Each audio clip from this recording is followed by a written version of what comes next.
Welcome to the Faces of Grand Prairie, a community podcast where we interview people who live, work, and serve in my hometown of Grand Prairie, Texas. This podcast is made possible through business sponsorships and generous donations from listeners like you. If you like what we're doing, support us at the link below. But now, here's a word from our local sponsors.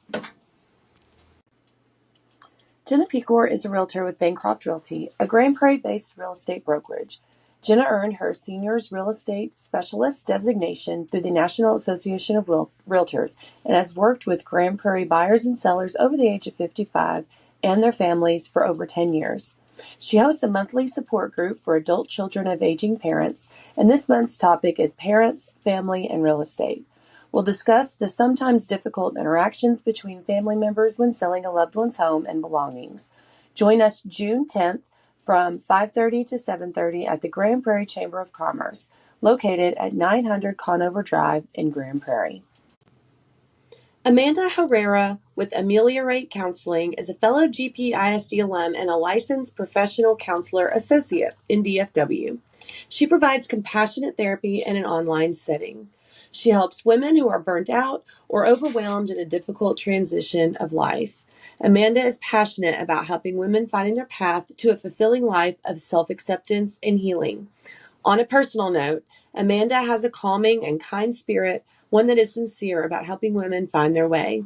If you'd like to book an introductory session to visit Amanda, go to her website at amelioratecounselingtx.com and click the Book Your Session Here button at the top of the page.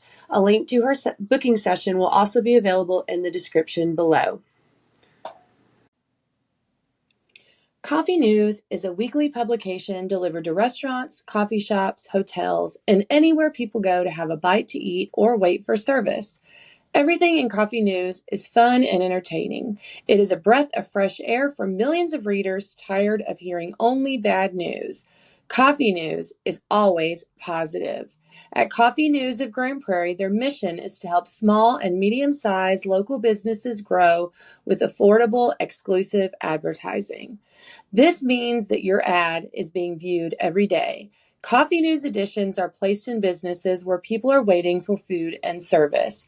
The distribution locations are chosen carefully to ensure you have the largest viewing audience. With exposure 3 meals a day, 7 days a week, your ad reminds current clients and customers to return to your business for products or services while constantly creating interest for potential new clients or customers.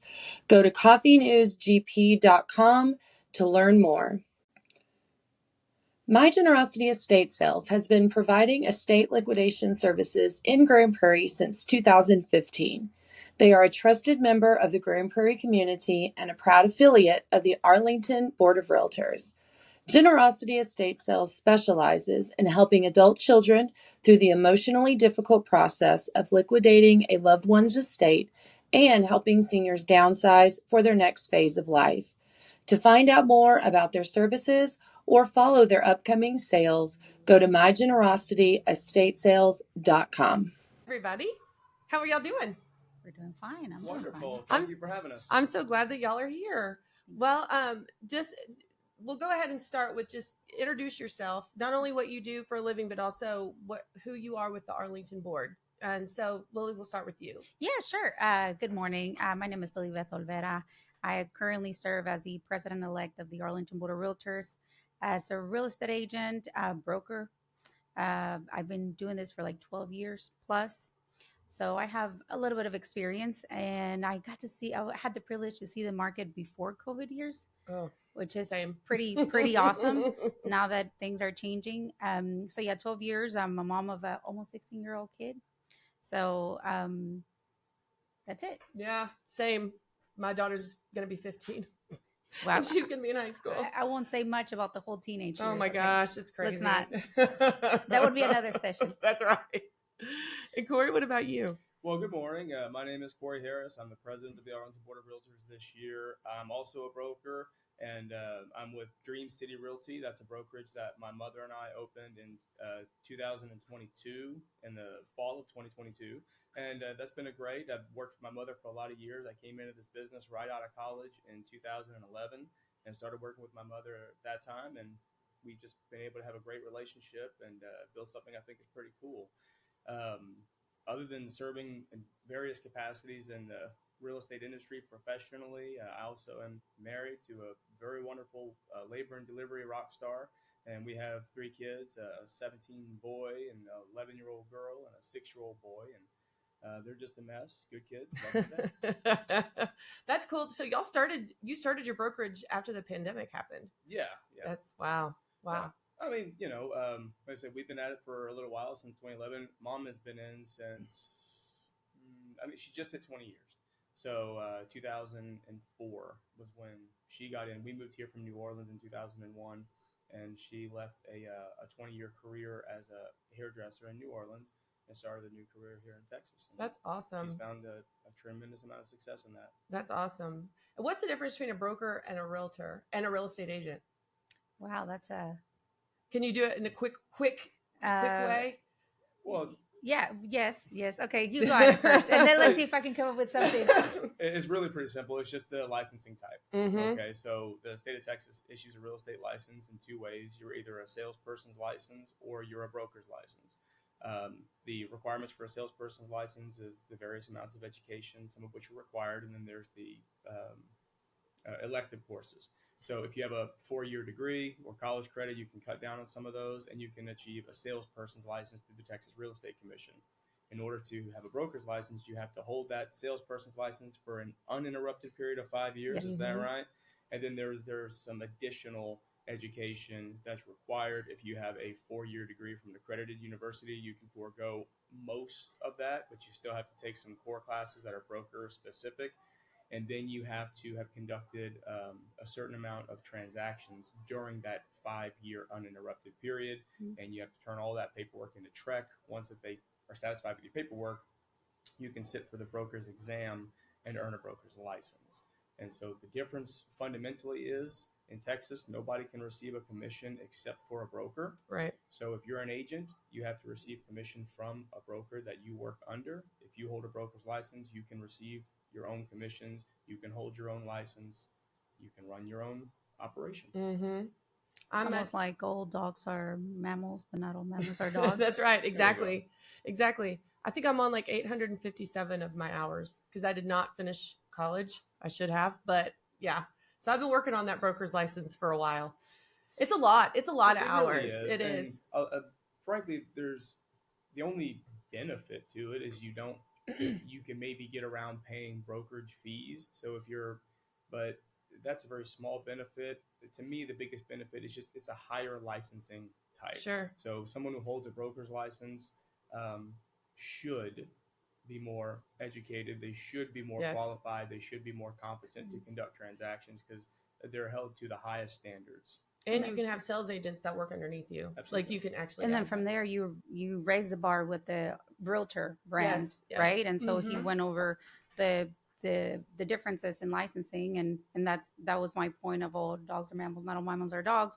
Most of us, brokers, agents, we're all licensed in the state of Texas, but not all licensed agents are realtors. And the benefits that we have is definitely different, and the levels of standards that it's higher for us because we have an ethics code that says this is how we're going to conduct our business, and this is how we're going to approach situations for the consumers. That's right. And that's where the Arlington board comes in, because you do have to pay dues to be a part of a local board. That local board is also a part of the state board. That is also a part of the national board in our case. So when I pay dues to y'all, I'm also a Texas Realtor. Yes. And I'm also a National Association member. Correct. So, and it's Realtor. We are taught very. That's right. Hold it with the copyright in the thing. So, right. But that is something that, and not every suburban city in DFW has a board of realtors. Grand Prairie used to have one a long time ago. They don't, but Arlington still does. Right. And so y'all can talk about that. What you just have to remember is that boards are regional. They're not city specific. So even though our board is the Arlington Board of Realtors, we don't just service Arlington. That board specifically services Arlington, Mansfield, Waxahachie, Midlothian, Ellison Hill County. And so it's a regional thing. Now, there's other boards that don't have specific names. Look at MetroTex. MetroTex is the largest board in North Texas, and they service pretty much Dallas County. Mm-hmm. Let's just call it Dallas County. Everything that's Dallas County is MetroTex. They may be expanding into Collin County. That's conversation that's up in the air, but boards are regional. They service a region because realtors are regional, right? I mean, Lilibeth and I, we live in Arlington, but we have members of our board that live in Mansfield. We have That's members awesome. that live in Grand Prairie, Mm-hmm. Ellis and Hill County. So boards are regional. Yep. And then you get access to a certain database through that board. And so, like, if I wanted to find a house, because I get this question a lot, if I wanted to find a house in like Corpus Christi, it's pretty hard to do that because I'm not a member of their board. Right. So unless it's listed somewhere locally or, where I can just find it through my own database, then I can't get access into those houses down there. And that's a good thing because we want to make sure that we're experts in our own area of expertise and not trying to sell. The Texas Real Estate Commission calls that geographic competency, Mm-hmm. right? They say you should be conducting transactions in the area where you live, or the area where you most frequently practice your business. I know a lot about Arlington. Mm-hmm. I live in Arlington. I'm extremely involved in Arlington. You ask me a question about real estate in Arlington, I have got a really good answer. Now, you asked me a question about real estate in El Paso. Oh, yeah. No. I mean, I've been to El Paso Sure. a couple of times, but, Texas Real Estate Commission would say, I have no geographic competency. I know nothing about El Paso, and therefore I have no business advising somebody on how to conduct a real estate transaction in an area that I have no experience in. My license works. I can legally go to El Paso or Houston or Texarkana, or I can go anywhere within the borders of this beautiful state and practice real estate because my license allows me to. But TREC might call that into question and say, hey, are you really acting on the best interest of your client? Do you really have the competency to practice in Tyler, Texas? Do you have the competency to practice in San Angelo, whatever the case may be? Yeah, and different types of properties too. And if not TREC, definitely, our brand, the Realtor brand, will definitely say that you're not competent Mm-hmm. to serve that community because you don't have that knowledge. And this is something that maybe back then we didn't actually understand the reasoning behind this, but I Mm-hmm. think it's becoming more apparent. There's many companies that they have different, build this models, but in their business model, they have a certain price range that they're looking for, right? And then they'll say, hey, if after so many days, then we'll start discounting it by this much. That sounds good on paper that you can just provide a template across the board and in your whole business model, but that's not realistic with that particular location. And that's why you see a lot of companies having their houses on the market for a long time because they truly have no knowledge of the local market. Yeah, and local in neighborhoods. Yes. I mean, it's pretty interesting. My niche is I work with seniors. So I do estate sales. I work with downsizing. I have a lot of listings. I don't always work with buyers as much, not because I can't. It's just the way that it works. Right. And so I've become kind of an expert in, what kind of documents do you need? Power of attorney documents. Mm-hmm. If you're going to sell a house and you're an adult child of, a senior. And so the more niche that you can get as a real estate agent, the more expert you can be in that particular type of sell. I mean, even I'm thinking about Texas, how big it is. I don't know anything about doing beachside real estate. Like that's a totally different beast. And so the Texas different insurance, definitely everything. And even out in rural, so around yes. here, you don't have to go very far to really get out of your depth. You get out into the rural areas of Parker County, Ellis County, and you start talking about electric co-ops. You start talking about, public utility districts, multiple utility districts, or, they call PIDs and MUDs and PUDs and all these things. Mm-hmm.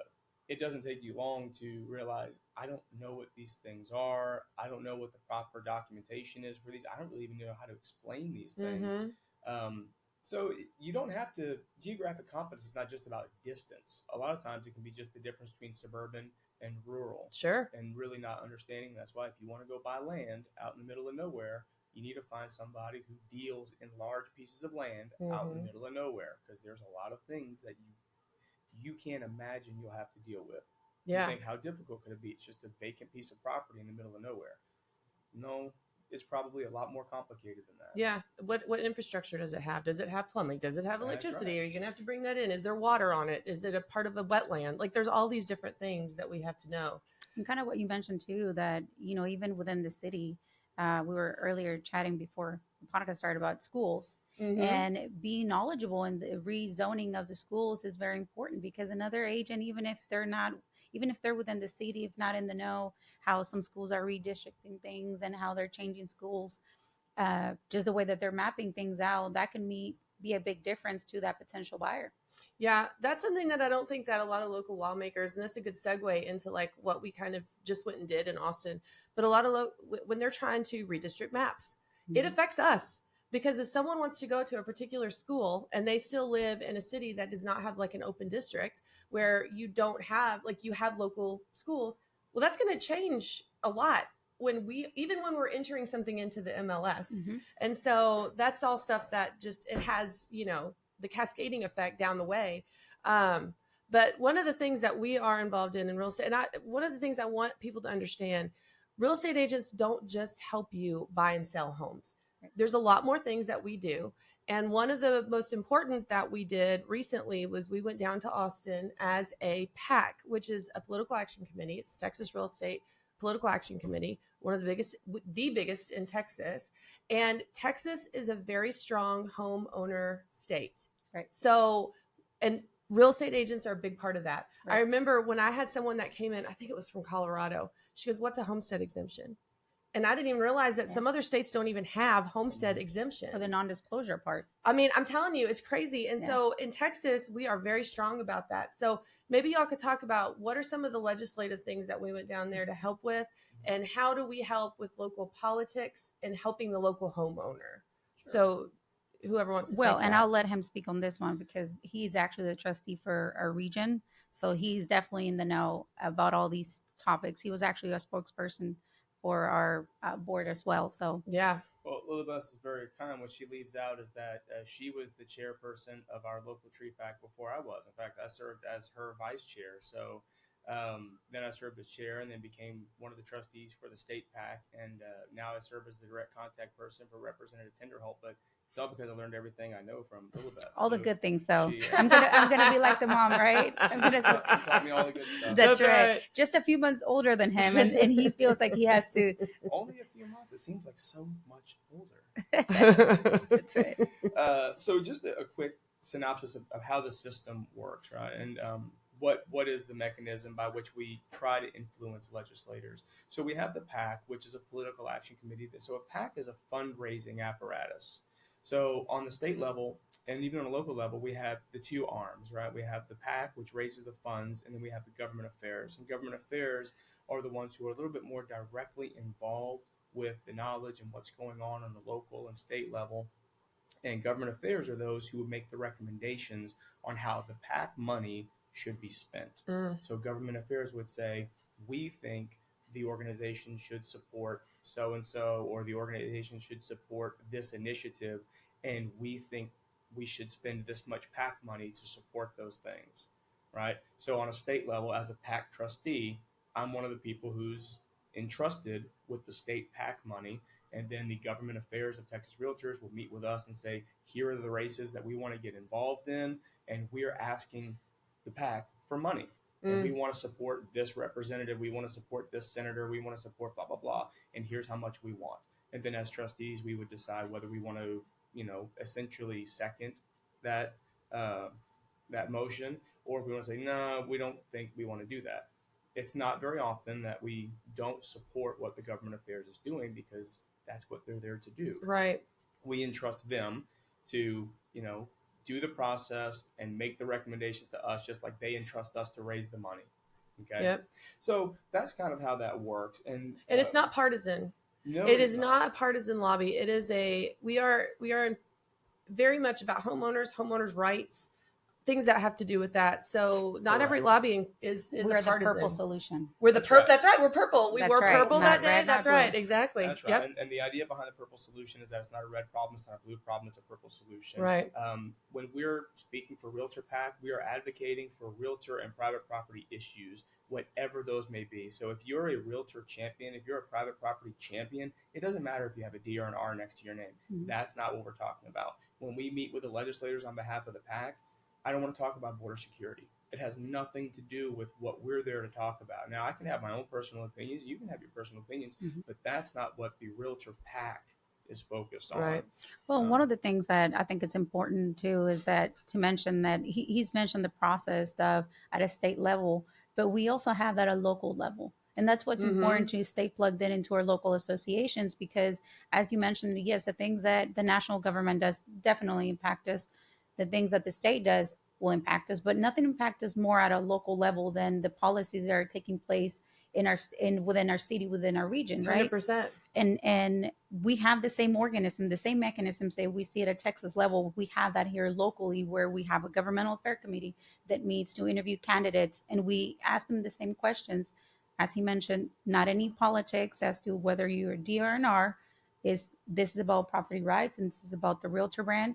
Let's make sure that we continue the conversation. So definitely staying plugged in. It's important so that we can continue on that conversation so that we can take it up to the higher levels, if you will. Sure. And we're going to a luncheon this afternoon Yes. for the Arlington ISD. They want realtors to understand what's going on in school districts because these are how we sell their houses. Now, this is only, and I'll mention it because we use real estate agent, right? Interchangeably with realtor. Yeah, that's That true. is not true. It's not. No, it's not. So there's a big distinction, not, we go back to the dogs are mammals. So this is specifically only to realtors that are they paying their membership. That's right. That you're part of a local board, whether or not you're staying connected or not. But if you have the realtor R, then that means you get to take an opportunity on these projects and this possibilities to stay connected. That's right. Good point. Yeah. Very good. And at the core of it, realtors are about advocacy. That's right. And we throw that word around a lot, but it's more than just transactional assistance.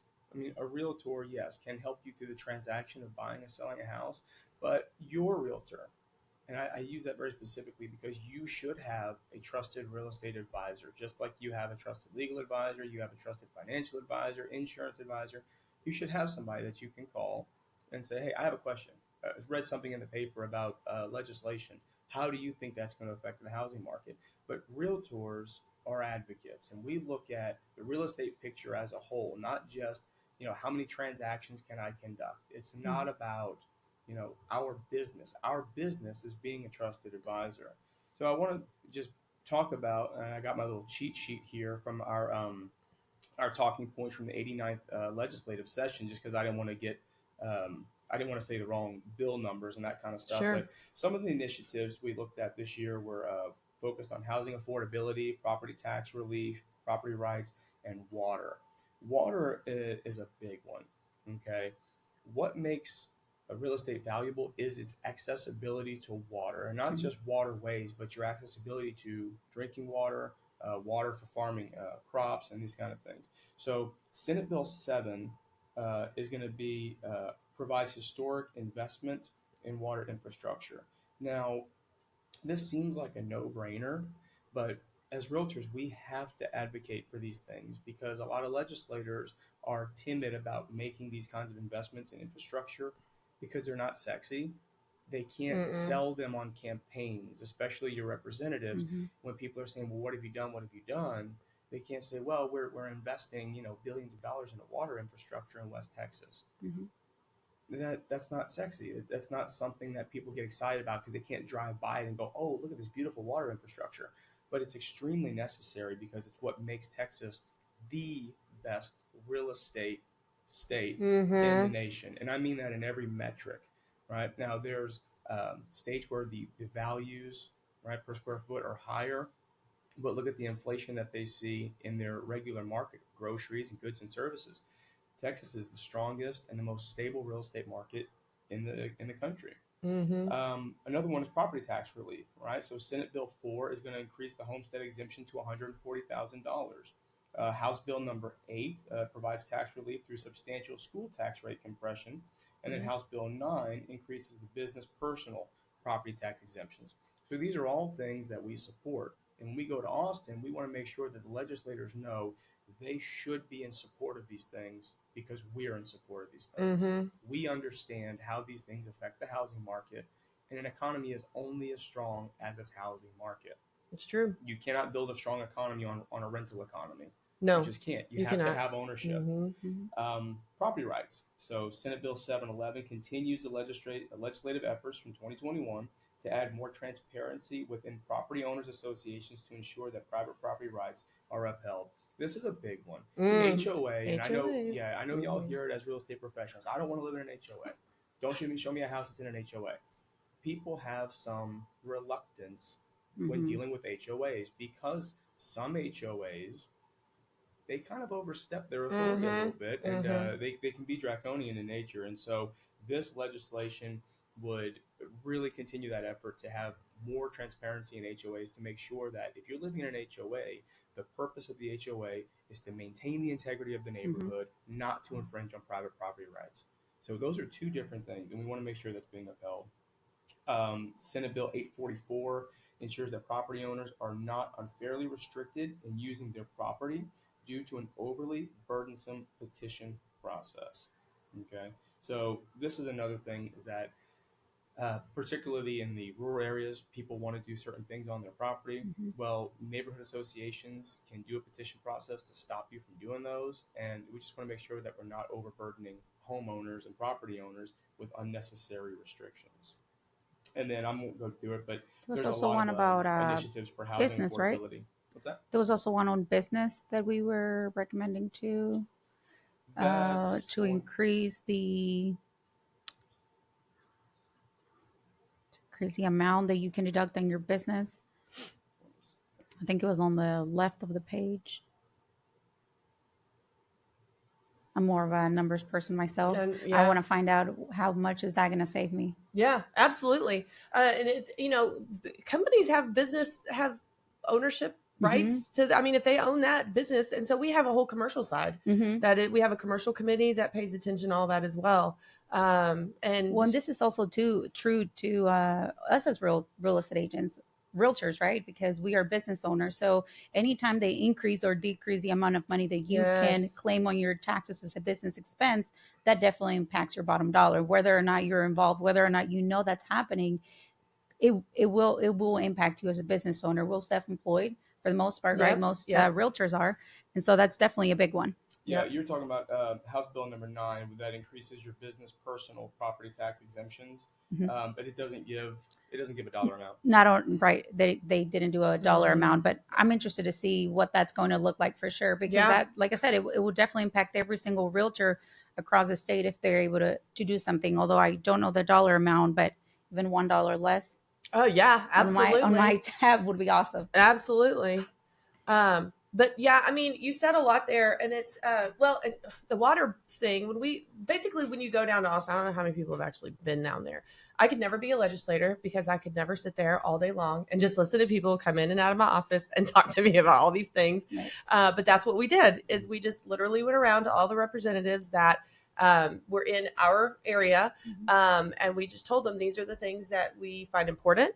And one of them said the water is the one thing that might actually get done, because the less sexy something is, the easier it is to come to an agreement about it. If it's not a hot button topic, right. As long as they know, like, oh, there's a bunch of people, like, this makes sense, we're going to go ahead and do that. There's not much that people can say against it. But it's like he said, that's the one thing that might actually go through easily. Okay. So, Jenna, to that point, though, the legislators don't look at us or other groups like us as a nuisance. They really look at us as a resource, because think about it, if you were a legislator, right? You have a particular knowledge and skill set that you're familiar with. Now, most of these bills, thousands of these bills get filed every 2 years, thousands of them.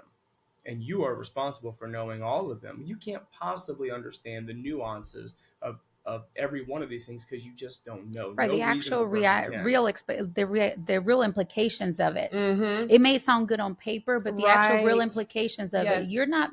If that's not going to impact you, how are you to understand that there's a real consequences that would impact a lot of Texans? That's right. That's right. And so they rely on groups like realtors, like teachers, to explain some of these things and say, I know this looks good, or the intention of this legislation is X, but what we think the actual outcome is going to be Y, and that's not a beneficial thing.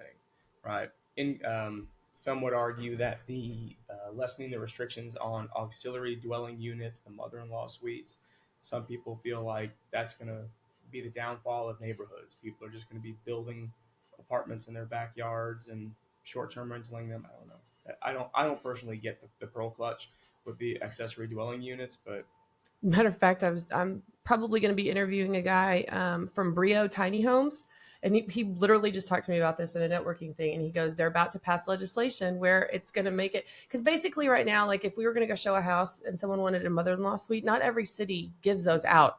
Right. Like some people say, no, you can't have that out there. no. Arlington is very stringent on Yes, those. yes.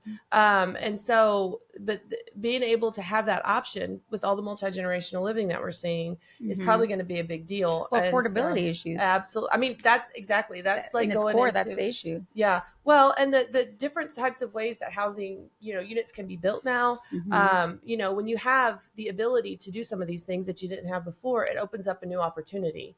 Okay, what are the new ways that we can provide houses? And the small houses in the backyard is going to be one of them. And there's going to be a lot of people that want those things, especially with the cost of like assisted living and memory care and some of these other places. Well, what it's I really expensive. don't understand is what is the problem with that? I really don't understand. No, I grew up in New Orleans, and the housing type is very diverse in New Orleans. Right. If you drive down St. Charles Avenue, which is a beautiful street, Loyola University, Tulane University is on St. Charles, Anne Rice lived on St. Charles Avenue. These beautiful, beautiful homes that you drive past, most of those are duplexes. Most of those are triplexes. They're technically classified as multifamily. So to say that a single family place couldn't have these property types is ridiculous. They exist in many other communities all over the country, but we just have a negative connotation of them, and I don't think it's grounded in reality. Well, I will tell. This is another way that realtors can really affect some of the local decisions that they're making. I actually called one of my city councilmen. This call actually is what kind of got me to do this podcast. I was like, oh, this call would be really interesting if I was recording it to be able for people to know. I called him and I said, we have this great school district. All these kids are graduating. Some of them are getting hired at Lockheed Martin with like 6 figures a year, and they cannot afford the houses in our city. There is no small houses. There's no condos. I don't think there's any condos in Grand Prairie.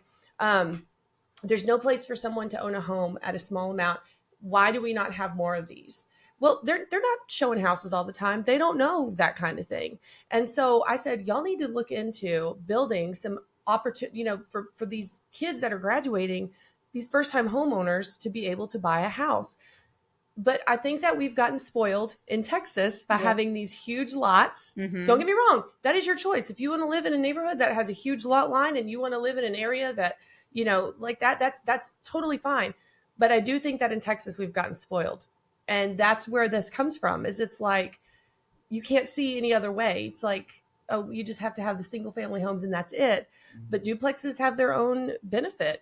Condos have their own benefit. Anything that I am always going to be a proponent for something that you can own, that you can gain equity in, and that you can sell and move up or do what you need to do as a homeowner, not rentals. Well, and I think a lot of it comes from the fact that, in our sentiment of the city, on our feeling of the city, when we feel like we're a suburb, it automatically comes to our head. We have bigger lots. Yeah.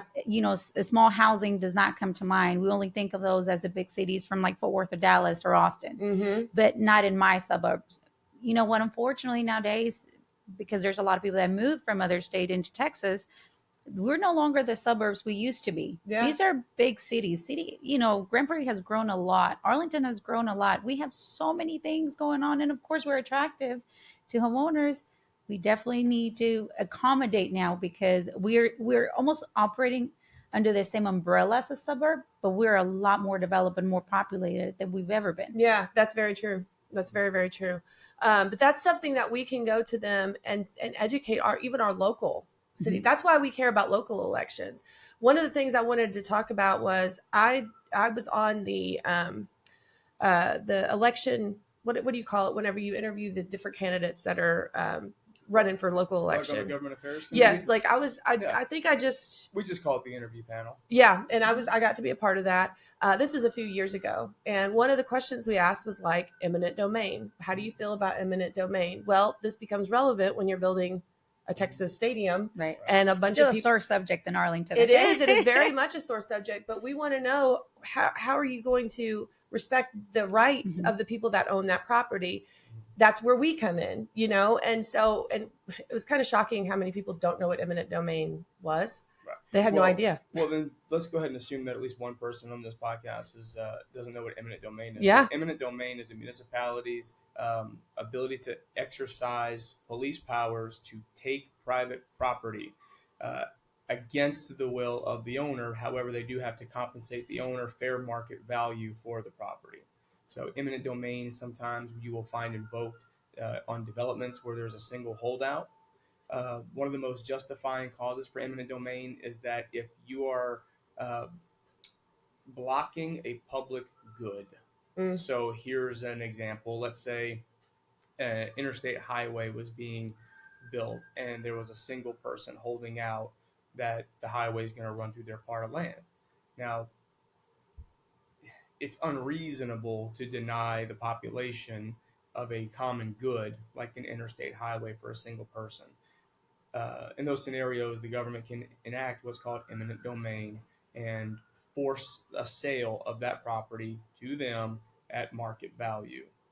So yeah, and that's it. And it's a much more complicated subject than that. Yeah, but that is it in a nutshell. Yeah, and when you have, and what we want to do is protect homeowners from not great reasons for something like that, because there is those things where it's like someone has a nefarious reason, or they're going about it in the wrong way, or they're not following the proper process, that people don't just lose their houses just because someone wants to take it. Like we can't do that.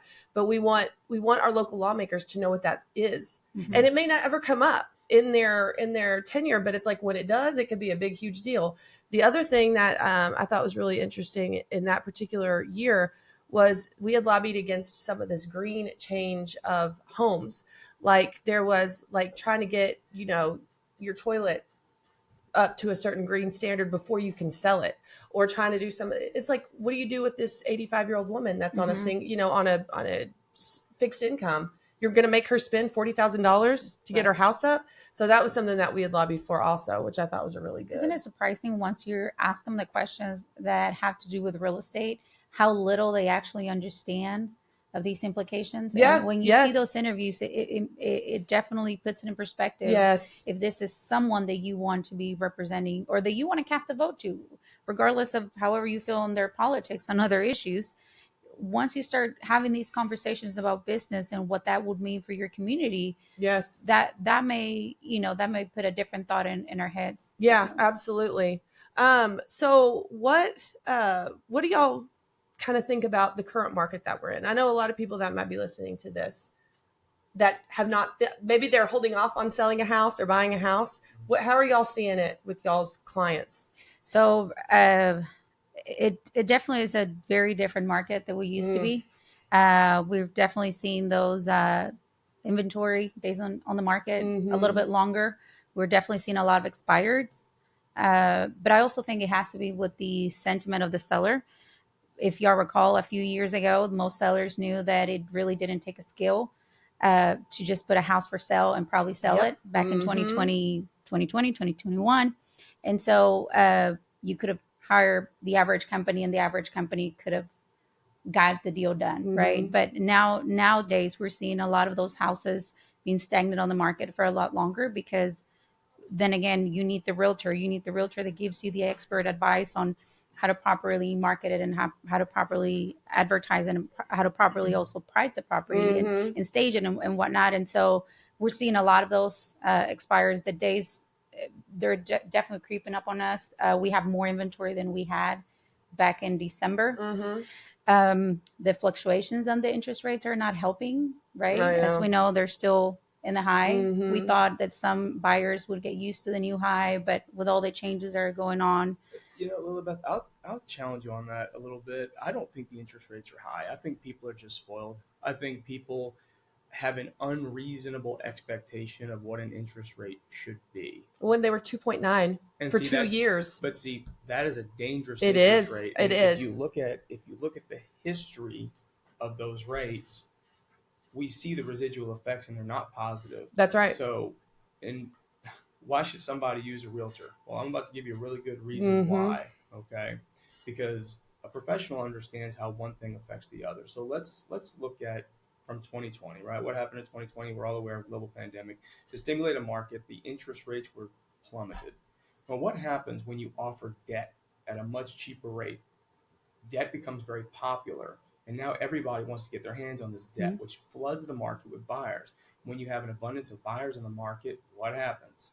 Price of inventory skyrockets. That's right. Because now there's more competition for a limited product. So we saw a massive spike in property inflations in late 2020 through 21 and through part of 22.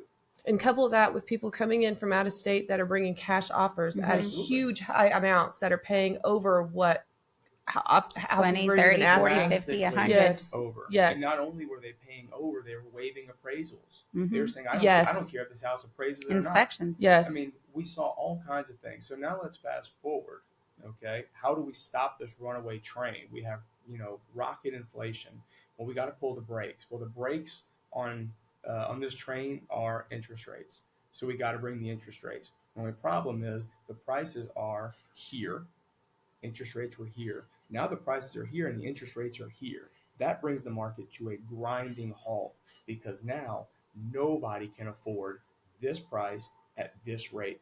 Because it's not just that; it's the appraised value now has gone up. So now there's comps. So now there's comps, and now you have to pay property taxes on tax rates that were higher. 2 years ago, appraised values of 2 years ago. So all of these things have a very real residual effect. That's right. And now where we're sitting in 23 and 24, it's starting to get better because we've got enough transactions in 23 and 24 to start justifying bringing those prices down. That's right.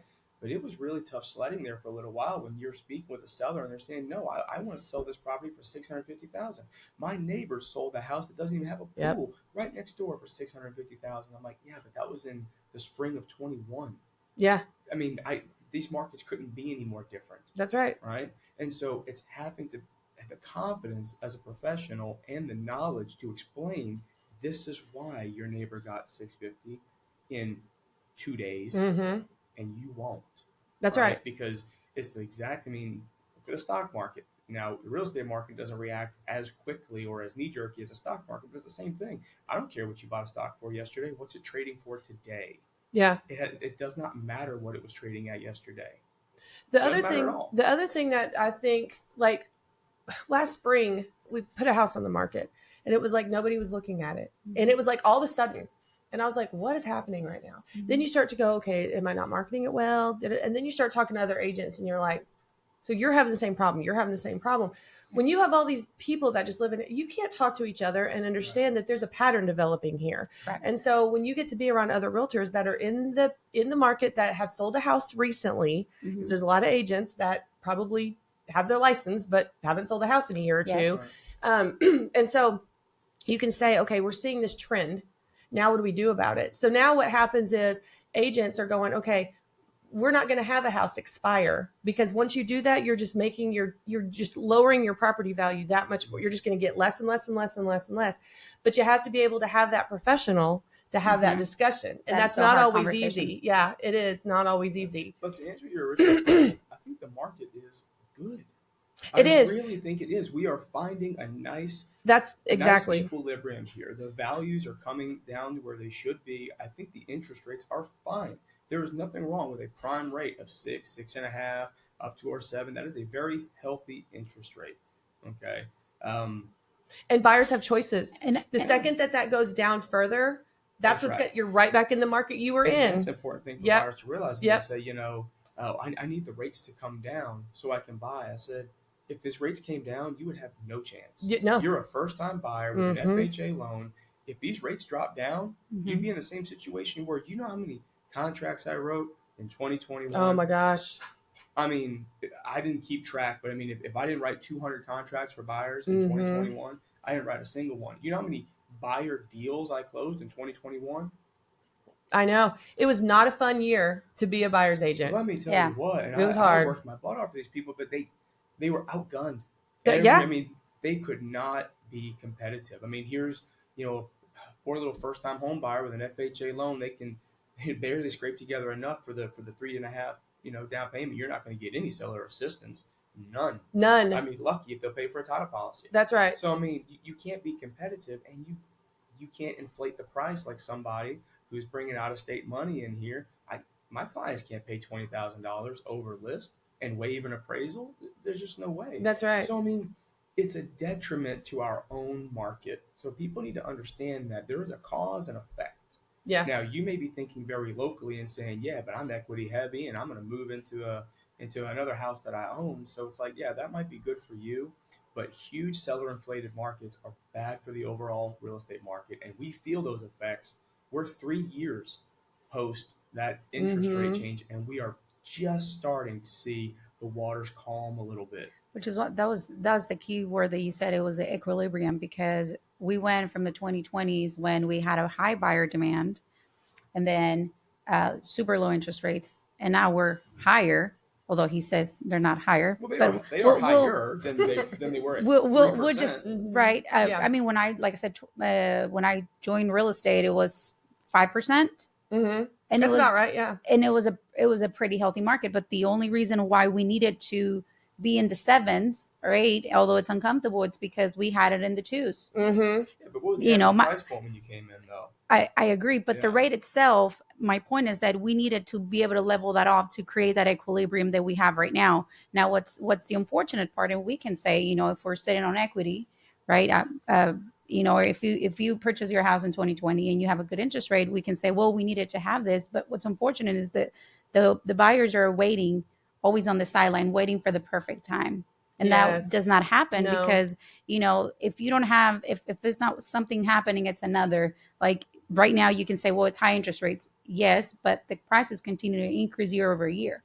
If you wait, to your point, if you wait another year and the rates are a little bit lower, you're still going to pay more money because the houses continue to appraise year over year. And so this is where the experience of a professional is paramount. Because when I talk to a buyer and they say, yeah, but the rates are a little bit higher, I said, right, but the days on market are also higher, which means the likelihood of you being able to get cash from a seller is much higher. Yes. We just executed a contract. I represent the sellers. We're giving $15,000 back to the buyer at closing. Now, some of that's represented in the sales price, but my point is, I mean, buyers can get some things paid for at closing. They can get a home warranty. And guess what? Live in the house for a couple of years, and if the rates come down like you think they're going to, refinance. And you can afford to actually look at the house, because back in 2020, oh my gosh, you would be lucky if you got a showing. If you actually got to see in the house, go inside of the house. We were holding open houses for every single agent, because there were so many, many showings, many appointments. So people can actually think about it. They can choose where they want to live. The prices are definitely different. The other thing is that, buyers are impacted by the new HUD updates that they're doing. And so, there's a lot of things that are going on with first-time home buyers, and it's unfortunate. But, this is one of having the professional to kind of talk to you about your personal situation and assess, is this a good time for you to make that move? Yeah.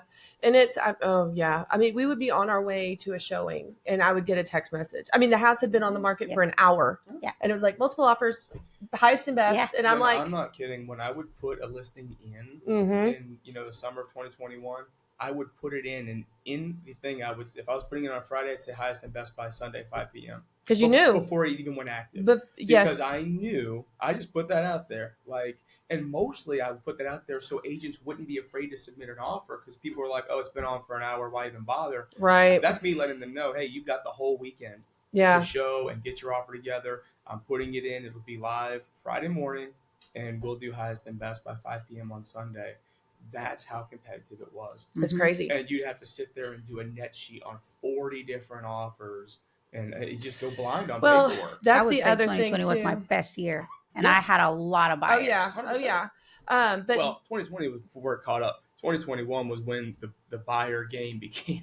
It was tiresome. those were awesome years. If you knew how to find the edge, you figured it out. Yeah, that's a yeah. If you could think outside the box, as Yeah, a oh list, yeah. The You had edge to be being creative. the edge being a truckload of money and, Yeah. and a high down payment. That's the edge you needed. I'm Listen, telling this you. is where relationships come in part two, because if you knew that real estate agent, you know, you could reach out to them and say, hey, when is this going to take place? And they'll be more likely to talk to you. Although you have the same fair chance, right? Submitting that offer, but definitely building those relationships with other agents definitely would go a long way. And it is not fun to be a seller in that that a seller's agent either. You know, you think having all these offers is such a great thing. You really just need one. You really just need one good offer. That's what you need. 40, which is I had one that had 42 within like 36 hours. Right.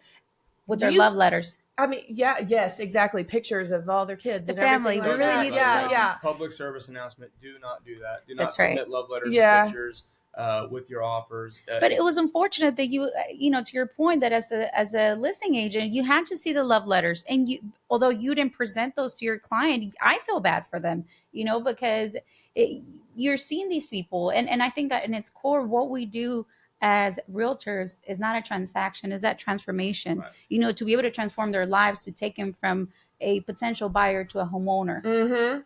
Yeah, but it's like trying to explain 40 offers to a seller. That's overwhelming. Right. And a lot of my sellers had a really overwhelming, but so it's not good for it's good for the person that's making all the money off of the house. I mean, I guess that's true. But like you said, there's cascading effects to all that. And so there has to be that equilibrium. Buyers and sellers both have to feel like they're walking away from things feeling good about all that. But the market is not crashing. I just want everybody to understand, because we're getting back to an equilibrium does not mean it's so easy for people to get so used to a very small period of time, and that becomes the standard all of a sudden. And I'll tell you, Jenna, you know, and I hear people say that, say, well, I'm just waiting for the next market crash. Like, don't say that. First of all, if you think you're going to get a good deal when a market crashes, you're wrong, because you don't have enough cash for a market crash. Right. Market crashes means foreclosures. Foreclosures are bought with cash, right? Because you're buying them from a bank-owned entity. Corporations do very well in market crashes. You know, high leveraged investors do very well. You, first-time home buyer who's looking with an FHA loan, do not fare well. It's almost like trying to wait for Amazon stocks to go back to $50 a share. Right. You know, like, I'm just waiting for that moment. Let me save my $50 to make sure that I can buy that stock at that time. And I understand why they would think that way, but it's not good. The residual effects of a downturning real estate market, it's more than just cheaper properties. I mean, like I said, a state's economic health is really contingent on the foundation, which is home ownership. The real estate market determines everything else. And if your real estate market is crashing, your whole economy's got a problem. Yeah. Going into that, talking a little bit about the residuals, one of the things that's a hot button topic right now is property taxes. For obvious reasons, they're high. And so one of the things that we talked about a little bit with Chris Turner, who was the representative in Tarrant County, Tarrant County Appraisal District. Well, let's talk about local elections just real quick. There's a lot of people that are elected into these positions. So while it might seem like, okay, we want to vote for the mayor, and then you get down the list and you're like, what's a property tax appraisal person? What does that person do? What's the county judge do? Well, they're very important when you get your tax bill. And so what Tarrant County wants to do is, or what they've been doing, I don't know if it's, but they want to do reassess everything every 2 years as opposed to every 1 year, which is great if it's falling. But when you have 2023 residuals announced 2025 and it hasn't reacted to that tax. So that's talk about that a little bit. Like, how can people be proactive about their property taxes? Definitely reaching out to your realtor. You know, definitely have them have that conversation with them, because yes, you know, they're only assessing it every 2 years, but you can also dispute that. You can show that there was market change from that time, from that 2 years ago to now, so that you can protest that amount. So that we are definitely a good resource. You know, you can do your own research, but we have the data. We are the ones that can help you, guide you through that. There's other companies also that offer to do something like that, where you can pay them. And as a homeowner, you have the right to choose whichever one, you know, you feel like it's flexible or more convenient for you, for sure. Yeah. Well, one thing I would say is try to keep the county as blind as possible. No, yeah. So Lilibeth had mentioned it earlier, but we didn't elaborate on it. Texas is a non-disclosure state, which means we don't disclose the sales price for property to the county appraisal district. So you as a private When you say homeowner, we, who is we? anybody, Anybody. like the title companies, the realtors, we don't report that information. Now, what is it on the deed? It's recorded for what, $10, I think, every deed. On the deed, if you look at the deed to your house, it usually says that you paid $10. Right. That's the consideration for Really? Yes. Yeah, it's the number they plug in when they submit because it to we the need county. to have a dollar amount. That's interesting. Yes. All right. So now we as professionals, when a property sells, I put that in my system so I can see what you actually sold your house for. But I use that information for comparable purposes, right? Because I need to know if I'm going to talk to a potential seller or if I'm going to advise my buyer, I need to know what the market value is for a property. But that information doesn't get shared with the county. So the county has to take their best guess. Okay. So there's a number of tools that they will use to take a guess at what the value is, and that's what they base your assessment on. So because they're guessing, when you protest your taxes, talk to a professional first, because that might have the opposite effect, right? If you send in some comps, they might go, "You're right, man. We made a big mistake. You are undervalued." Big time. Right. So just make sure before you do that. I will say this: 90% of the time, the county is undervaluing your property. That's true. The market value and the county and the appraisal value are typically a difference in the market value's favor. So which is what we want. That's what we want. Right? That's what we want. But to her point, the issue is that we are now shown price dipping on a few properties. So if the market has changed in price, you definitely want to make sure that you don't get taxed as a previous bill. So definitely make sure, at least in Tarrant County, and I can tell you this, it's ridiculous. Most of you are going to know exactly what I'm talking about. My husband and I, we have a rental home it's a townhouse, and it's just a townhouse, no HOA, no nothing, meaning we don't have any amenities. It's a townhouse, 1,400 square feet house. I look at the report of the appraisal value. Yes, one was based in the previous year, but the other is I start looking at their comps. Do y'all know where the cloisters are? The condominiums? Yeah, they're in North Arlington. Yeah. North Arlington, amenities, super close to all the ballparks. That was one of their comparables. Well, and it's nowhere near yours. Right. I mean, that's Thank you. across town. Right. Thank you. You're 2 zip codes away from there. But this was literally one of their comparables. So I definitely protested, and sure enough, they adjusted the price. And there's people elected to be in charge of those. Like those are public meetings that you can also attend as a public citizen, and you can know what's going on. But most people don't. Right. They don't. A lot of people don't even understand how their taxes come to be, because you have two things. You have your property assessment, your value, then you have your tax rate. And one of the biggest tax rate, entities is your school district. I don't know what it is, 80% maybe of your property taxes goes to your school district. And when you have a high tax rate, you could live in Plano and have one house in Plano, one house here, and it would be more expensive here if the tax rate is higher. So that's why it's important for people to show up to their local school board meetings and their local city council meetings when they're deciding all these budgets, because that is what is going to also affect you. And the homestead exemptions. That's another thing too that I'm getting a lot of questions about is I guess they changed that homestead exemption to where you have to file it every year now, or it's not just there on your house forever. No, it's there unless you change title. Was there talk about that? What changed is that before, let's say you purchased a house in February, you had to wait for the following year to apply for that homestead. Now, because it was only, you had to be the owner of that property January the 1st. Right. So now you could, at any point, let's say you purchase a house in July, you can actually submit that request, and they will do from the day that you apply to it until the end of the year. They will charge you that discounted rate on the homestead. So you don't have to wait a whole year. And please file your homestead exemptions. Yes. Absolutely. I can't tell you how many people that do not file their homestead exemptions. I would say that's, if anyone's out there, I'm sure a lot of your friends, colleagues, a lot of our colleagues, realtor friends, you are not having enough listings. You don't have enough business. Pick up the phone call and say, hey, can I do a CMA for you? And let me make sure you actually do have your homestead. It would be a little bit of work on our part, but that definitely shows the edge that we have, and that we are that resource for sure. Yes, and you're over 65. And another thing too is when I tell new client or new buyers when they buy, I say you're going to get a bunch of stuff in the mail. People wanting to file your The homestead $35. for $35. I said, look, it's easy to figure out, and if you can't figure it out, call me. I'll walk you through the website and show you where to file it.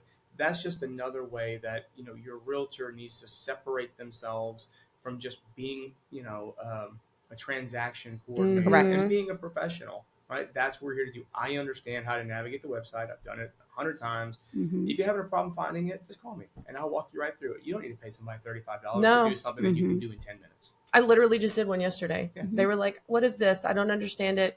I'm supposed to have my over 65 exemption. Why did it go up so high? Like all those things. And it's like, that's important to understand all that. Well, we're getting ready to head over to our luncheon. So I'm going to kind of bring us to a close, but what is Arlington Board doing? Is there any event? We just had a community event last night, actually. That was a fundraiser for our community service committee. Yes. So talk about that a little bit. Yeah, we had the event. Is it a yearly? And it was a realtor event. It was for realtor and affiliates to raise money. Yeah. Right. But to those, everyone's invited. Yeah. Even if you're not a board member, you can definitely attend one of those. It's a great cause that is for the community advisors. And so during that, what we do is we look at properties and we see how we can beautify the neighborhoods and how we can serve. And so when we look at these properties, we look at everything from repairs or yard cleanups, usually to people that are on fixed income and things of that nature. So it's definitely a great cause. We as realtors want to continue to give back, not just serve our clients in the transaction, but then also after the transaction and be here for our community. So that's definitely what we do. It's a yearly event that we're holding now, and it's a lot of fun. It's a trivia. You can find out how much you know or how little you know about things. It was $20. Our and team you came get in a tax second, write-off. like 2 out of the 3 times. We were just right there.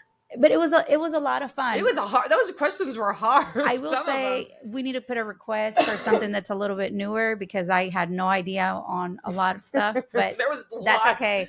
We'll make it happen. But like I said, it's a great event and it's definitely a good cause. If anyone is ever interested, they definitely can be part of it. Those are the ways that our Arlington Board of Realtors continues to give back. And you as a realtor, even if you're not doing any of the extra stuff, attend the meetings and whatnot, because you're with our association, you can definitely mention that to your clients. Say, this is what our association does to give back to the community. And our clients typically enjoy seeing that you're not just there in the transaction, but you are definitely there to stay. And you can rent out the Arlington. You get a nice little discount. Do you? Yes. Can I? Yes. Oh. As a member, you get Arlington Board of Realtors Event Center is available for rent to members, affiliates, and the general public. We have a tremendous meeting space with kitchen amenities. There's a wonderful outdoor area with fountains and covered areas. It's a wonderful place to have an event. I threw my daughter's quinceañera there. Did you really? It was really fun. It was a wonderful event. Interesting. We're about to have a Cinco de Mayo party, I think, in a Cinco de Mayo event, and we'll have it outside. Is that going to be on May 5th this year? I think so. Oh, yeah. It may not be. I think, yeah. Is it? And are we having hummus? No, I'm just kidding. That was one of the questions last night. We had. It's like, what is hummus made out of? And they put the question ingredient. wrong. They said, what is the main ingredient to a hummus? Chickpeas. No, sour cream. That's false. what. And Jessica goes, false. "Oh my gosh, that's the wrong answer! I can't believe I did that." Well, they said, what is the strongest muscle? And they said It's the jaw. The tongue. That's what I said. It is the tongue. The jaw. No. Yeah. I'm like, that's not a muscle. accurate. No, I was like, Well, first of all, the jaw is not a muscle. I mean, Thank you. But that was the answer. But I said tongue too, and that wasn't That's even an right. answer. It was fun. It was a fun event. Fun. Well, it was for a good cause, so we'll settle for that. That's right. It was. Immediately on the calendar. So next Friday is our first Friday of coffee. Yes. So that's our monthly networking opportunity at the board. We do coffee 9 a.m. We usually have a guest speaker. Next Friday is an extremely special event. Not only do we have our Arlington Mayor Jim Ross coming to give us a presentation on some updated things in town, but we're also hosting a proclamation event for a past president, Mr. Charles Finicum, who's fallen under some pretty hard health problems over the last few years, and we've arranged for him to be there that day. The mayor's going to make a proclamation for him and Charles is a great guy and a tremendous realtor advocate. And it's just been unfortunate what he's gone through the last couple of years. And so it's going to be so great to have him in-house again, and the mayor will be there. So if you're available, if you're a member or just a real estate professional or a friend of Charles Finicum, which if you are anywhere around Arlington, you know Charles Finicum. Right. Come by 9 o'clock at the Arlington Board of Realtors, have a cup of coffee with us, network with us, chat with the mayor, hear what he has to say, and be a part of something pretty special. Yeah, that's awesome. I'm glad that you mentioned that. And where can people find y'all? Like us individually? Yeah. I mean, you can obviously find me on Facebook, Corey Harris, and I'll Instagram as well. So my brokerage website is dreamcityrealty.com, and you can find my contact information on there as well. And mine is Lilibeth Olvera-Moody, because I'm taking my husband's last name there, just hyphen it. Yeah, sort of. Sort of, yes, just a little hyphen. I can't. My clients have known me for 12 years as Lilibeth Olvera. I cannot, and that's the only reason I'm with you. why I'm sticking to it. My wife has a hyphenated last name. There you go. We've been married 18 years, so it's fine. And it works just fine. So I was not hyphenated, but because I grew up in Grand Prairie, so did my parents. When I got married, my broker, Linda, she was like, you've got to keep your last name. So it needs to be Jenna Pico or Whitehead so that people know that that's your listing. Right. And I was like, okay. So I did. Yeah. So that's how I have it on Facebook. And then I also have an Instagram, which I will be honest, I'm not as active. I'm a older millennial heel. I'm just like, I don't have that kind of time or energy or any of the imagination, but we'll work towards that. And then I do have a website that would be www.homenowtx.com. And there's my contact information. Well, I'll put your links in the description of the video also. So awesome. Thank y'all both for coming. I appreciate y'all's time. It was a lot of fun, Jenna. Thanks for having us. I'm glad. It's always a pleasure to sit with the very talented, lovely Lilibeth, good friend. Likewise. Y'all are so sweet to each other. Aren't we? Oh, just you should see it behind closed doors. No, I'm just kidding. Let me tell you what, we get along in spite of our differences. In spite of our differences is accurate. And that is truthfully the best thing that could ever happen, that you have a lot of differences in opinion and you can love and admire somebody as much as I love and admire this guy. He's definitely lots of talent, lots of hard work. But you know what? The most important thing about this guy right here is that he knows no stranger. And he lets you know that you're no stranger. He works his heart literally on his sleeve. And I love that about him. That's what we needed in leadership. This is my plug for the Arlington board, because once you get into our board is not the biggest, but when you walk into a place, you know people. Yes. And you know the president, the president-elect, the CEO, and they give you hugs and they know who you are. And that's what I love about it. So if you're out there, if you're a real estate agent and a realtor and you're looking to join, it's a great place to be. That's right. So, keep it local. Keep it local. Keep it local. I'm all about that. Well, y'all have a good day. Thank you.